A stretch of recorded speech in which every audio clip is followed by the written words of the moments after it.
les enfoncer. Faut pas trop les enfoncer. Juste pas trop, ça veut dire quoi? Effleurer.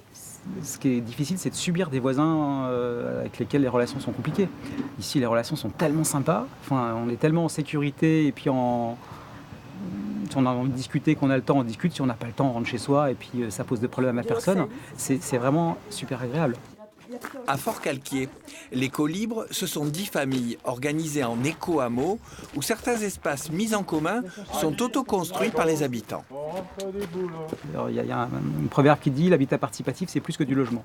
Il y a aussi une recherche de réponse à un certain nombre de crises que traverse la société, que sont les crises écologiques, que sont les crises du lien social. Moi, je pense qu'il y a une vraie crise de la démocratie aussi, que quand on redevient acteur collectif, c'est-à-dire quand on se met à plusieurs pour essayer d'atteindre des objectifs ensemble sans attendre que les politiques ou que d'autres le fassent à notre place, on fait de la politique. Je pense que chacun donne un sens un petit peu différent les uns des autres. On n'est pas tous venus exactement pour la même raison et collectivement, ça fait à la fois sens et richesse. C'est là que tu les veux, les Sylvie, iris? tu les veux où les iris, toi? Devant ta porte carrément ou ta fenêtre de cuisine? Il y a un seul terrain, il y a un vendeur et on est 10 acheteurs. Donc on ne peut pas découper le terrain en 10 et chacun faire sa maison parce qu'on perd la dimension collective du projet. Donc on construit une société unique, qui est ici une société civile immobilière d'attribution, qui est une forme de société particulière dans laquelle les parts sociales que chacun possède correspondent exactement aux appartements que les gens habitent. Ce qui permet que chacun finance finalement la valeur de son logement, on ne finance pas le logement des autres, plus une partie des espaces partagés. On a des débarras mutualisés, on a la buanderie qui est mutualisée, on a la grande salle de séjour que chacun n'a pas, puisqu'on a tous des petites salles de séjour qui font une vingtaine de mètres carrés, 22 mètres carrés maximum. Et puis on a la grande salle de séjour qui est la grande salle commune.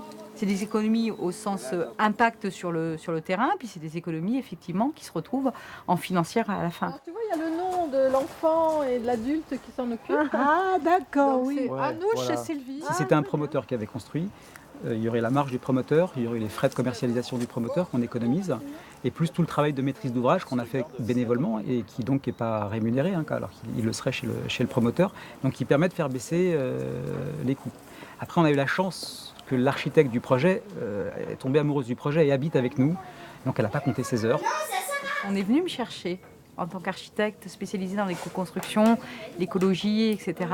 Et j'ai dit que si un jour je construisais quelque chose, j'aimerais le construire dans cet état d'esprit, dans cette économie de moyens, qu'est l'habitat partagé, qui est un concept où on partage des moyens et des idées aussi. Ça, c'est Alicia qui va le faire. Et moi? Non, t'as dit moi. Non, Eh ben, on va partager. Vous allez avoir chacun une partie à faire. Ça reste pas non plus la baguette magique, c'est-à-dire qu'on n'est pas 30% en dessous du marché. Mais par contre, on a une qualité 30% supérieure au marché, ou même peut-être 50% supérieure au marché, pour des coûts un peu inférieurs. Pour donner un ordre de grandeur, ici on paye 3 000 € du mètre carré à peu près, tout compris, en comptant les espaces communs, etc. Alicia et moi, on est les parrains de cet arbre et on va donc s'occuper de son arrosage sous le regard de la commission de jardin, parce que moi je ne sais pas ce qu'il faut arroser, ni quand, ni comment. Donc il y a commission jardin, comme il y a eu dans le passé commission architecture, finance, juridique, commission autoconstruction pour les travaux. Si quelqu'un s'en va, par exemple, il revend des parts sociales, il ne revend pas un titre de propriété. En fait, c'est la personne qui s'en va qui va chercher son repreneur. Si la personne qui nous présente, on a un peu concerté, ça fonctionne, a priori, il n'y a pas de problème, ça va. Si c'est quelqu'un qui a décédé, c'est ses enfants qui reprennent et puis ils passent ça dans une agence, et puis finalement, il y a quelqu'un qu'on ne connaît absolument pas qui arrive et qui ne sait pas où il arrive et qui finalement n'a pas très envie de collectif, on a la possibilité de lui substituer quelqu'un que nous aurons choisi pendant 6 mois. Et comme il y a pas mal de personnes que ça intéresse, c'est assez facile de trouver. Un détail, des coordonnées, un commentaire. Rendez-vous dans la prochaine émission et sur le site de Priori Terre.